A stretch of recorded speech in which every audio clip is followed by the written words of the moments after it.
নমস্কার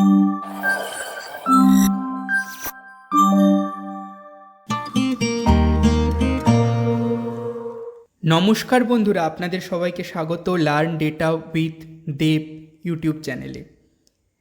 যেভাবে তোমাদের সঙ্গে অলরেডি আমি ছোট ছোট ভিডিও এবং কমিউনিটি পোস্টে জানিয়েছিলাম যে এই চ্যানেলে আমি মূলত কি করে ডেটা অ্যানালিসিস ফিল্ডে আসা যায়, কি করে ডেটা অ্যানালিস্ট হওয়া যায়, সেই সম্পর্কিত যা যা স্কিল আমাদের শেখা দরকার, সেই সব স্কিলগুলো আমি একের পর এক এই চ্যানেলে প্রতিদিন ছোট ছোট ভিডিওর মাধ্যমে তোমাদেরকে শেখানোর চেষ্টা করব।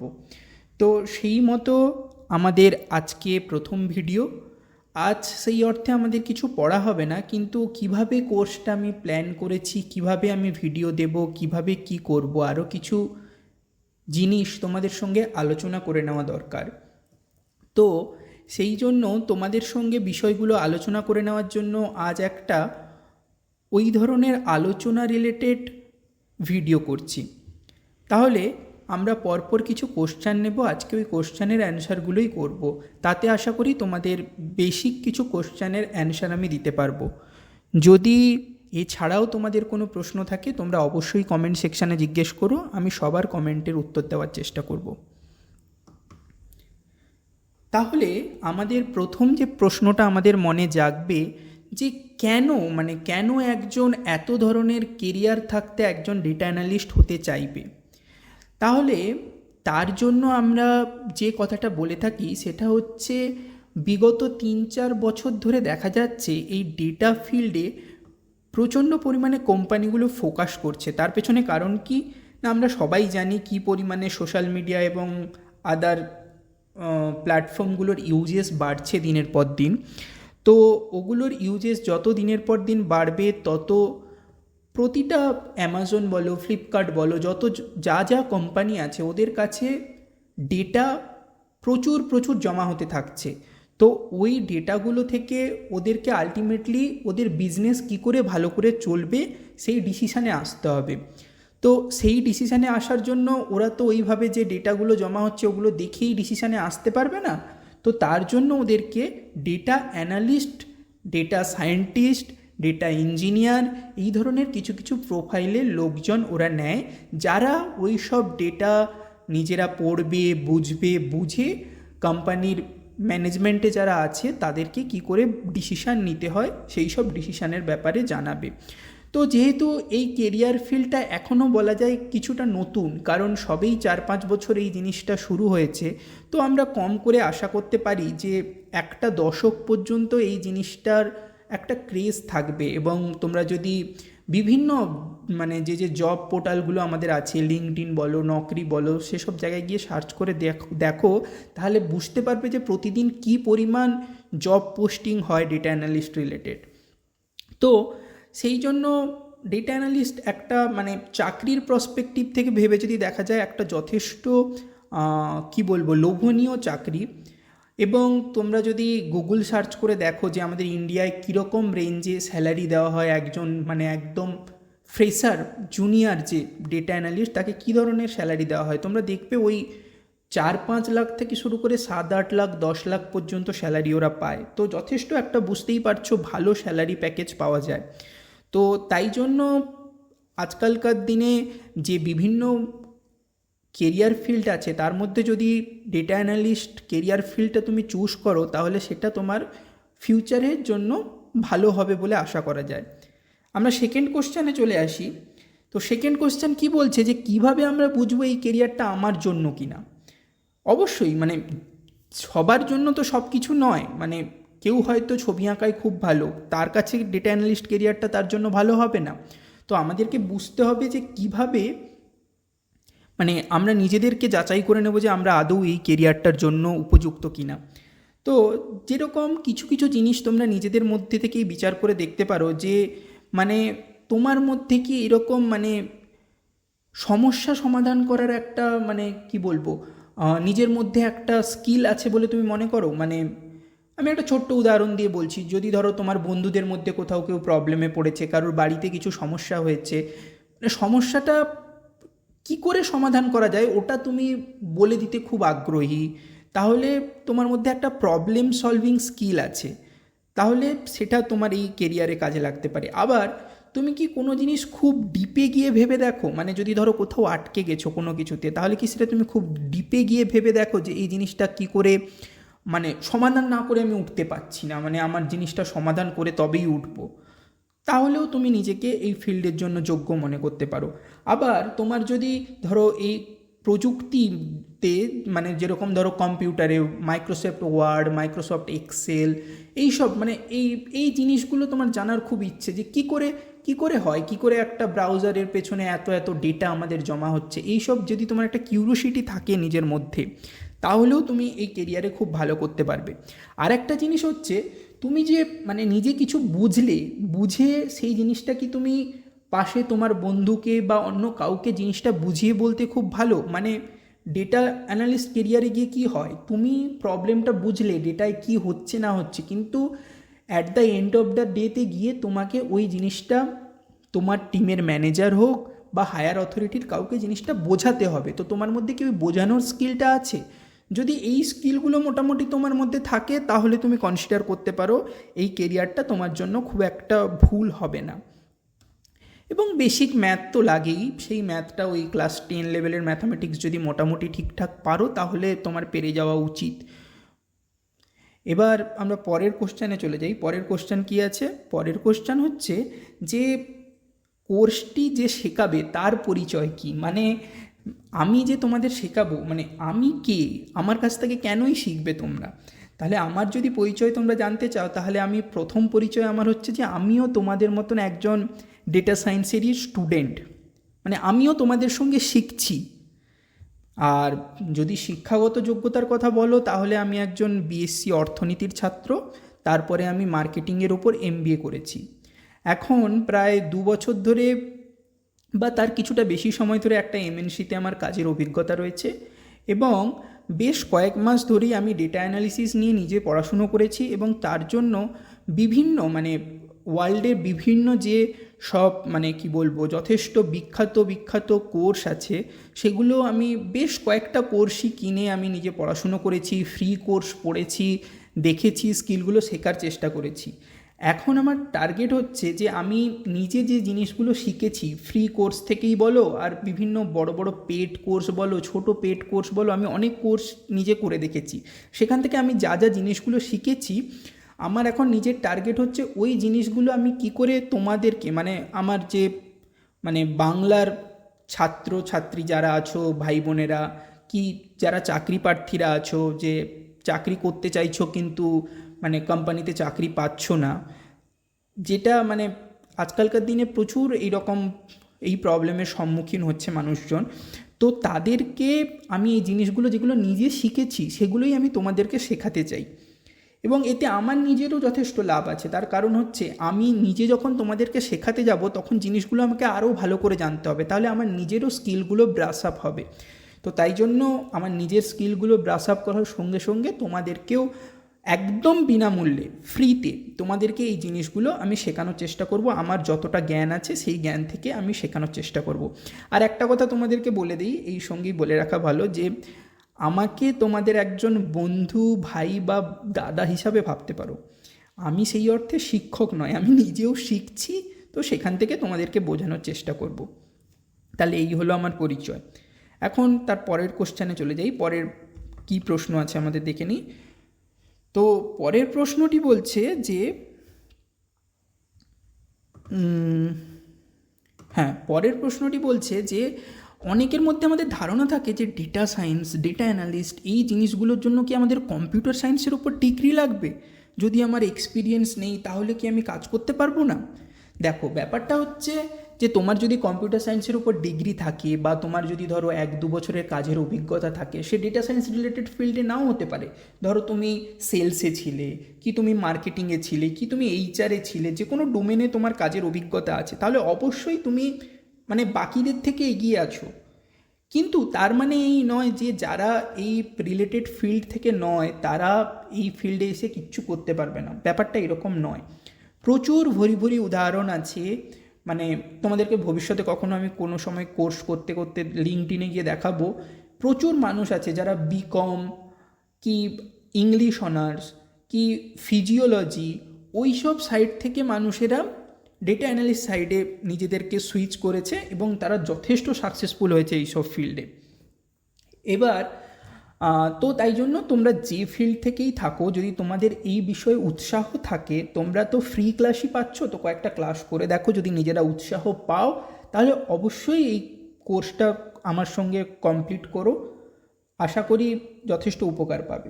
সঙ্গে আরেকটা জিনিস তোমাদেরকে বলে রাখি, যারা ধরো এখন মানে ছোট ভাইরা যারা আমার সঙ্গে যুক্ত হয়েছো, এখন ক্লাস 11 বা 12-এ পড়ছো, তো তোমরা চারিদিকে দেখছো যে এখন ডেটা রিলেটেড কোর্সের খুব ডিমান্ড। তো তোমরা যদি আমার কাছ থেকে জানতে চাও যে মানে ডেটা রিলেটেড ফিল্ডে যাওয়ার জন্য কি ডিগ্রি করা বাঞ্ছনীয়, তো এখন বড় বড় ইনস্টিটিউট, আইআইটি চেন্নাই, ওইসব দিকে ডেটা সায়েন্সের ওপরেই গ্র্যাজুয়েশন হয়। তো ওগুলোতে আইআইটিতে তো মানে বিশাল ফিজ লাগে এবং তোমাকে এক্সাম দিয়ে পাশ করে তারপরেই হয়তো পেতে হবে।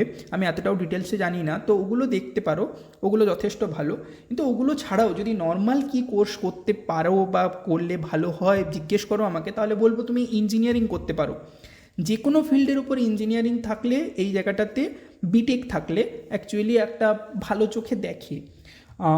আমাদের এখনও সমাজে ওই জিনিসটা আছে যে বিটেক আছে মানে একটা ভালো অ্যানালিটিক্যাল স্কিল আছে তোমার মধ্যে, এরকম একটা ধারণা থাকে।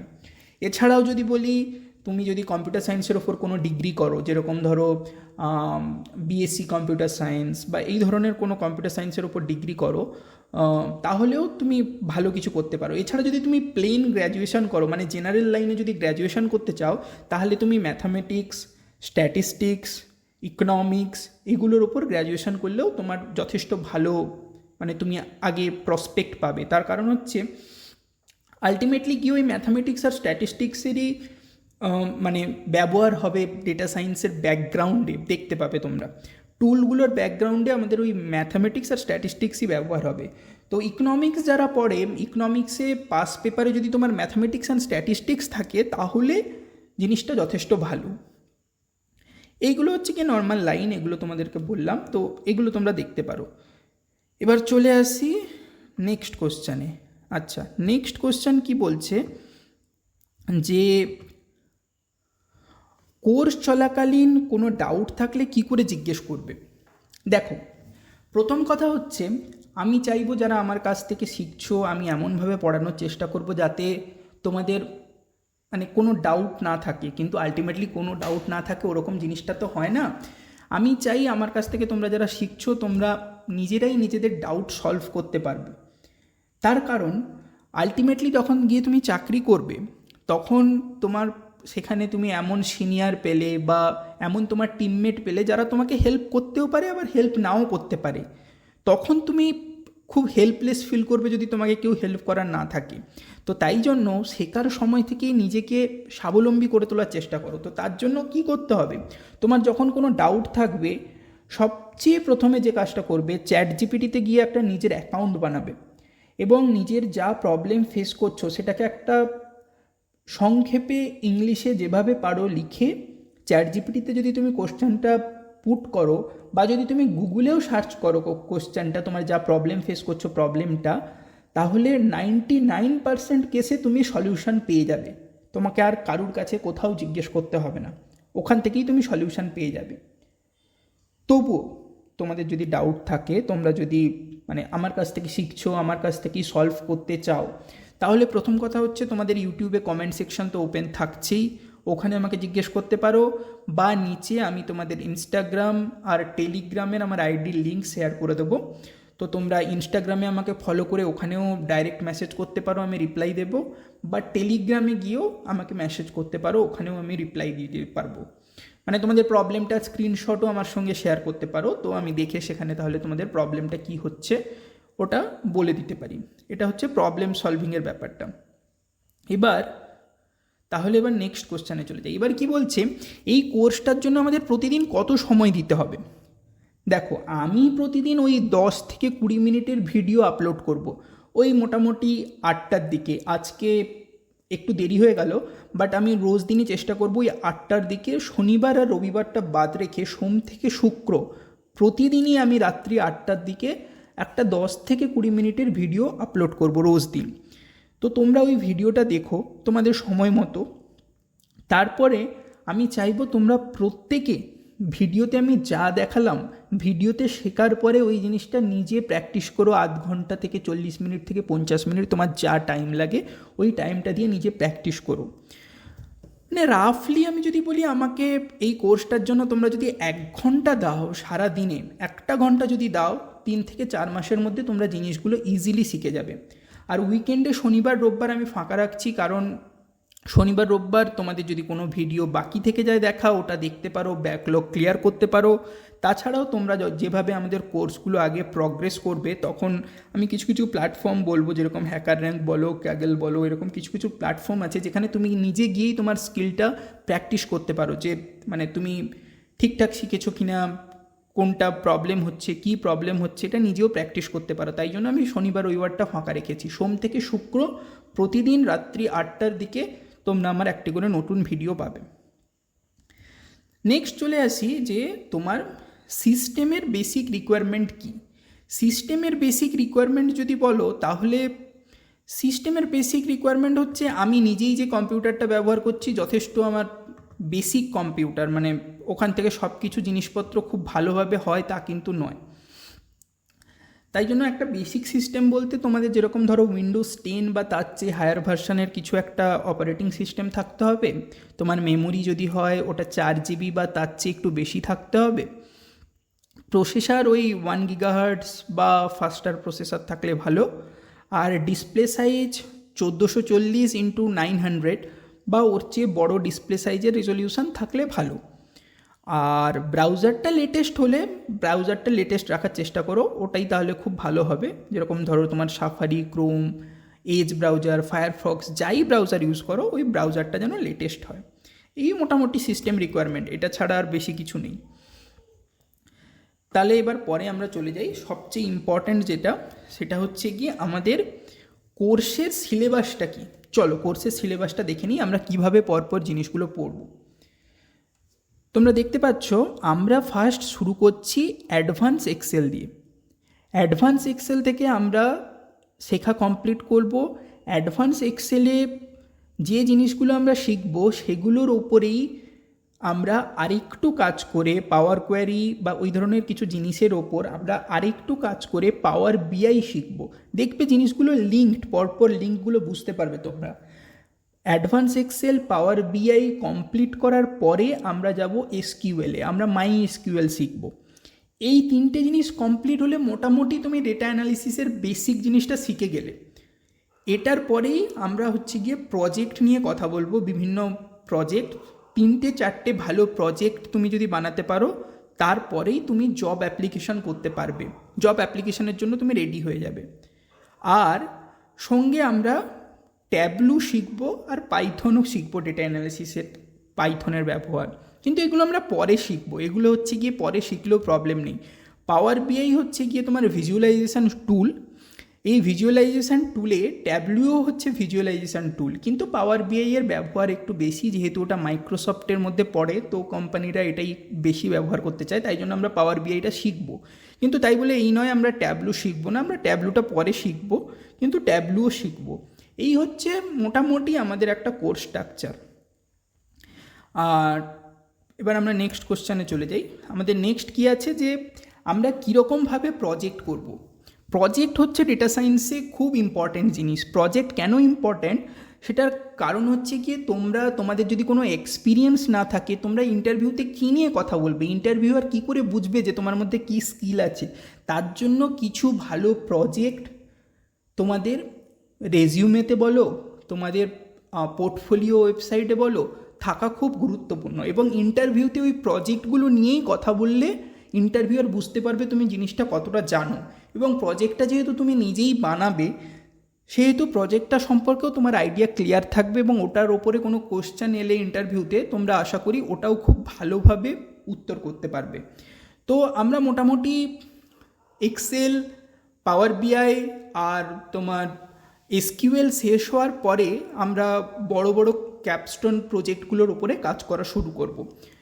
তারপরেও আমরা যেরকম এক একটা স্কিল শিখবো, যেরকম ধরো ট্যাবলু শিখলে একটা প্রজেক্ট করব যেটা ট্যাবলুর ওপরে থাকবে। পাইথন শিখলে পাইথনের ওপরেও প্রজেক্ট থাকবে। তো যেভাবে আমরা স্কিল শিখতে থাকবো সেভাবেই প্রজেক্টগুলো চলতে থাকবে। তাহলে এরপরে আমাদের আরেকটা জিনিস আলোচনা করে নিই যে কোর্সটায় টেকনিক্যাল স্কিলের বাইরেও কি আমরা কিছু শিখবো? অবশ্যই, মানে ডেটা অ্যানালিস্ট হওয়ার জন্য শুধু তুমি টেকনিক্যাল স্কিলগুলো শিখে চলে গেলেই তুমি ডেটা অ্যানালিস্ট হতে পারবে না বা একটা জব পেতে পারবে না। তার জন্য তোমাকে কি কি আরও সফট স্কিল বলা হয় সেগুলো আমরা কি কি শিখব। ফার্স্ট হচ্ছে, আমি মাঝে মাঝে তোমাদের সঙ্গে আলোচনা করব যে লিঙ্কডইন প্রোফাইল কি করে বিল্ড করতে হয়। লিঙ্কডইন প্রোফাইলই হচ্ছে একটা যথেষ্ট গুরুত্বপূর্ণ জিনিস তোমার ডেটা অ্যানালিস্ট হয়ে ওঠার পথে, কারণ ওখানেই লিঙ্কডইনেই তুমি হচ্ছে ডেটা অ্যানালিস্ট, সিনিয়র ডেটা অ্যানালিস্টদের সঙ্গে কানেকশান বানাতে পারবে, ওদের প্রোফাইলে গিয়ে কমেন্ট করতে পারবে, ওদের সঙ্গে নেটওয়ার্ক বিল্ডিং করতে পারবে। নেটওয়ার্ক বিল্ডিং খুব ইম্পর্ট্যান্ট। ফার্স্ট আমরা লিঙ্কডইন প্রোফাইল ক্রিয়েশন শিখব, তারপরে আমরা রিজিউমে বিল্ডিং শিখব যে কী করে এটিএস ফ্রেন্ডলি রিজিউমে বানানো যায়। তারপরে আমরা জব অ্যাপ্লিকেশনের কিছু টেকনিক শিখব যে যাতে জব অ্যাপ্লিকেশন খুব ভালোভাবে করা যায়। তারপর আমি এটাও শেখাবো তোমাদের যে প্রজেক্ট কী করে শোকেস করতে হয়, রেজিউমেতে বলো, লিঙ্কডইনে বলো, কী করে প্রজেক্ট তুমি শোকেস করবে। আর একদম শেষে আমাদের যখন সব কিছু কমপ্লিট হয়ে যাবে এই স্কিলগুলো, তারপর আমরা কখনো একটু পোর্টফোলিও ওয়েবসাইট নিয়েও আলোচনা করে দেবো। জিনিসটা পোর্টফোলিও ওয়েবসাইটটাও খুবই গুরুত্বপূর্ণ, কিন্তু ওটা একটু অ্যাডভান্স স্টেজে গিয়ে আমরা আলোচনা করব কী করে পোর্টফোলিও ওয়েবসাইট তৈরি করতে হয়। তো এই হচ্ছে আমাদের টোটাল স্টাডি প্ল্যান। আশা করি তোমাদের ভালো লেগেছে।